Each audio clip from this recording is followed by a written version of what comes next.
அஸ்ஸலாமு அலைக்கும் வரஹ்மத்துல்லாஹி வபரகாத்துஹு. தஹஜ்ஜுத் தொழுகையின் சிறப்புகளை பற்றி பார்ப்போம் இன்ஷா அல்லாஹ்.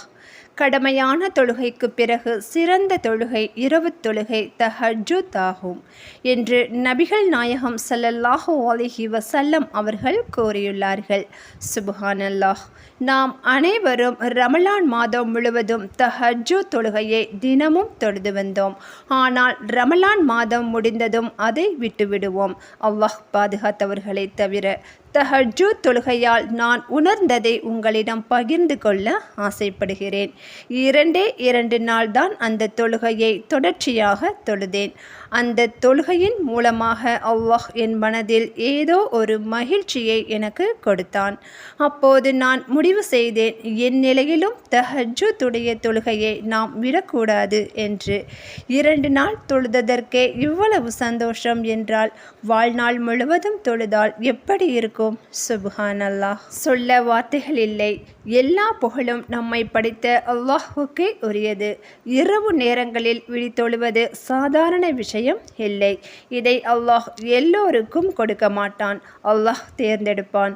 அவர்களுக்கு மட்டும்தான் அந்த தொழுகையின் முழிப்பை உண்டாக்குவான். அல்லாஹ் நபி அவர்களுக்கு கூறுகிறான், நபியே, இரவுடைய நேரத்தில் தஹஜ்ஜுடைய தொழுகையை நஃபிலாக தொழுங்கள். அல்லாஹ் உங்களை மகாமம் மஹ்மூத் என்ற கண்ணியமிக்க இடத்தில் அல்லாஹ் உங்களை எழுப்புவான். இந்த கண்ணியமிக்க இடத்தை அடைவதற்கு அல்லாஹ் நபி அவர்களுக்கு ஒரு நிபந்தனையை வைக்கிறான். அதுதான் தஹஜ்ஜுத் இரவுடைய தொழுகையாகும். என் வாழ்க்கையிலும் அல்லாஹ் தஹஜ்ஜுடைய நேரத்தில் கேட்ட துஆக்களை கபூல் செய்திருக்கிறான். நான் கேட்ட உடனே எனக்கு பதில் கிடைத்திருக்கிறது. சுப்ஹானல்லாஹ். அல்லாஹ் நம் மீது நிறைய இரக்க குணம் உடையவன். நாம் தான் அல்லாஹ்விடம் கேட்க மறுக்கிறோம். உங்களுக்கு குழந்தை இல்லையா? உங்கள் வாழ்க்கை பிரச்சனைகளால் சூழப்பட்டிருக்கிறதா? வாங்கிய கடனை அடைக்க முடியாமல் தவிக்கிறீர்களா? நிம்மதி இல்லாமல் இருக்கிறீர்களா? நோயினால் சிரமப்படுகிறீர்களா? உங்கள் பிள்ளைகளால் உங்களுக்கு சோதனையா? கணவன் மனைவி 2 பேருக்கும் இடையில் ஒற்றுமை இல்லாமல் வாழ்கிறீர்களா? தஹஜ்ஜுத்தில் சுஜூதில் விழுந்து கண்ணீர் விட்டு அல்லாஹ்விடம் கேளுங்கள். நிச்சயமாக நம்முடைய தேவைகளை அல்லாஹ் நிறைவேற்றுவான். உங்களுக்கு என்ன பிரச்சனையோ அந்த பிரச்சனையை முன்வைத்து மனதில் நியத் வைத்து தஹஜ்ஜுத் தொழுகையை தொழுது வாருங்கள். நிச்சயமாக அல்லாஹ் நம்முடைய தேவைகளை நிறைவேற்றுவான். ஒரு நாள் என் வாழ்க்கையிலும் ஒரு அதிசயம் நடந்தது. அது என்ன அதிசயம் என்று நான் உங்களோடு சேர்ந்து பகிர்ந்து கொள்ளலாம்னு நினைக்கிறேன்.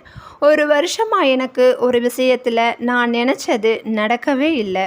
அந்த விஷயத்துக்காக நான் தினமும் போராடினேன். அப்போவும் நான் நினச்சது நடக்கவே இல்லை. ஒரு நாள் தஹஜ்ஜுத் நேரத்தில் தானாகவே முழிப்பு வந்தது. எழுந்திரிச்சு பார்த்தேன். மணி 3:50. அந்த நேரத்தில் எனக்கு தோணுச்சு, நாம் ஏன் தஹஜ்ஜுத் தொழுது அந்த விஷயத்துக்காக அல்லாஹ்விடம் துஆ கேட்கக்கூடாது என்று தோணுச்சு. உடனே உது செய்து தொழுது அல்லாஹ்விடம் அழுது துஆ செய்தேன். அந்த விடியற்காலையே எனக்கு அந்த வெற்றி கிடைத்தது. இதை ஏன் நான் உங்ககிட்ட சொல்கிறேன்னா, நீங்கள் நினைக்கலாம், நானும் தான் தஹஜ்ஜுத் தொழுது அல்லாஹ்விடம் துஆ செய்கிறேன், எனக்கு நடக்கவில்லையே என்று யோசிக்கலாம். நாம் கேட்கிற விஷயத்தை அல்லாஹ் நமக்கு தரலைனா அது நன்மைக்காகத்தான் இருக்கும். அதைவிட பல மடங்கான விஷயத்தை அல்லாஹ் நமக்கு கேட்காமலேயே தருவான். நாம் பொறுமையாக காத்திருப்போம். மக்கள் எல்லோரும் உறங்கும் அந்த நேரத்தில் நாம் எழுந்து தஹஜ்ஜுத் தொழுகையை தொழும்போது அல்லாஹ்வின் பார்வை நம்மீது படும். சுப்ஹானல்லாஹ். இந்த ஒரு பாக்கியம் குறைவானவர்களுக்கு மட்டும்தான் கிடைக்கும். இரவிலிருந்து ஃபஜருக்கு பாங்கு சொல்லும் வரை நமக்கு நேரம் இருக்கிறது. அந்த நேரத்தை நாம் அனைவரும் பயன்படுத்தி கொள்ள வேண்டும் இன்ஷா அல்லாஹ். நபிகள் நாயகம் ஸல்லல்லாஹு அலைஹி வஸல்லம் அவர்கள் கூறுகிறார்கள், நம்முடைய இறைவன் ஒவ்வொரு இரவும் கீழ் வானத்திற்கு இறங்கி இரவில் 1/3 பகுதி இருக்கும்போது என்னிடம் பிரார்த்திப்பவர்கள் யாராவது உண்டா? அவர்களின் பிரார்த்தனையை நான் அங்கீகரிக்கிறேன். யாரேனும் என்னிடம் கேட்டால் நான் அவர்களுக்கு கொடுக்கிறேன். யாரேனும் என்னிடம் பாவ மன்னிப்பு கேட்டால் நான் அவர்களை மன்னிக்கிறேன் என்று அல்லாஹ் கூறுவதாக நபி அவர்கள் கூறியுள்ளார்கள். இந்த தஹஜ்ஜுத் தொழுகை அல்லாஹ்விடம் நம்மை நெருங்க வைக்கும். நம்முடைய பாவங்கள் எல்லாம் நீங்கிவிடும். நாம் செய்யும் பாவங்களில் இருந்து நம்மை தடுக்கும். தஹஜ்ஜுத் தொழுகையை தொழக்கூடிய எவரும் வேற எந்த தொழுகையையும் தவறவிட முடியாது. தஹஜ்ஜுத் தொழுகை அல்லாஹ் நமக்கு கொடுத்த மிக பெரிய பொக்கிஷம். அதை யாரும் தவறவிடாதீர்கள். தஹஜ்ஜுடைய தொழுகையை நஃபிலாகத்தான் தொழ வேண்டும். இரண்டாக நாம் வழக்கம் போல் தொழுகிற ஐவேளை தொழுகையைப் போல்தான் தொழ வேண்டும். நபி அவர்கள் இரவுடைய நேரத்தில் அவர்களுடைய பாதம் வீங்கும் அளவிற்கு நின்று வணங்குவார்கள்.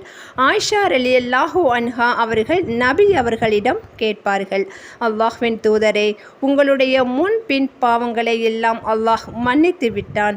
ஏன் நீங்கள் இவ்வளவு சிரமப்பட்டு அல்லாஹ்வை வணங்க வேண்டும் என்று கேட்டார்கள்.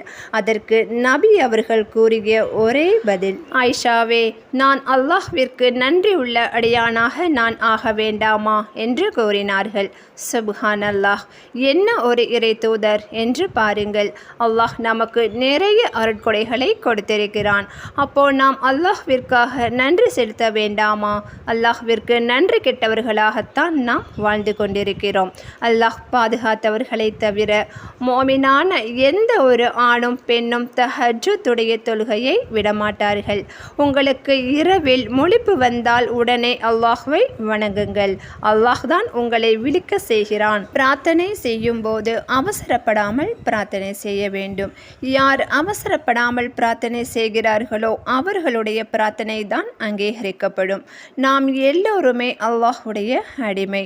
நம்முடைய எஜமான் அல்லாஹ் ஒருவன்தான். கேட்க வேண்டியது நம்முடைய கடமை, கொடுக்க வேண்டியது அவனுடைய கடமை.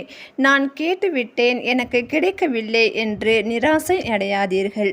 அல்லாஹ் ரப்புல் ஆலமீன் நம்மை கண்காணித்து கொண்டே இருக்கிறான். அல்லாஹ் நம்மை பார்க்கிறான். நாம் அல்லாஹ்விடத்தில் அதை கொடு இதை கொடு என்றெல்லாம் கேட்கிறோம். இதை இந்த நேரத்தில் கொடுத்தால் அவன் நன்றியோடு நடப்பானா? இதை இந்த நேரத்தில் கொடுத்தால் அவன் தாங்குவானா?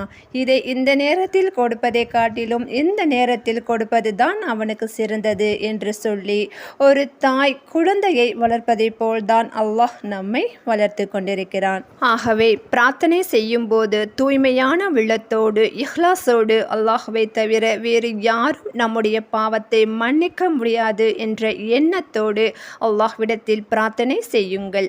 அல்லாஹ்வை பணிந்து பணிவோடு ரகசியமாக கவனமாக பிரார்த்தனை செய்ய வேண்டும். அல்லாஹ்வை வணங்கி உங்களுடைய தேவைகளை கேளுங்கள். மனதில் உறுதியோடு அல்லாஹ் நான் கேட்கிற துஆவை நிச்சயமாக அங்கீகரிப்பான் என்ற எண்ணத்தில் கேளுங்கள். அல்லாஹ் உங்களுடைய தேவைகளை நிச்சயமாக நிறைவேற்றுவான். எனவே தொழாதவர்கள் ஐவேளை தொழுகையை நிறைவேற்ற வேண்டும். தொழுகையாளியாக இருக்கிறவர்கள் தஹஜ்ஜுடைய தொழுகையை பேணிக்கொள்ள வேண்டும். எனவே நாம் அனைவரும் தஹஜ்ஜுத் தொழுகையை தொழுவதற்கு மனதில் நியத் வைப்போம். இன்ஷா அல்லாஹ் நமக்கு மரணம் வரும் வரை கடமையான ஐவேளை தொழுகையையும் தஹஜ்ஜுத் தொழுகையையும் நிறைவேற்ற அல்லாஹ் நம் அனைவருக்கும் அருள் புரிவானாக. ஆமீன். இறையச்சத்தோடு வாழ்வோம், மறுமையில் வெற்றியாளராவோம். அஸ்ஸலாமு அலைக்கும் வரஹ்மத்துல்லாஹி வபரகாத்துஹு.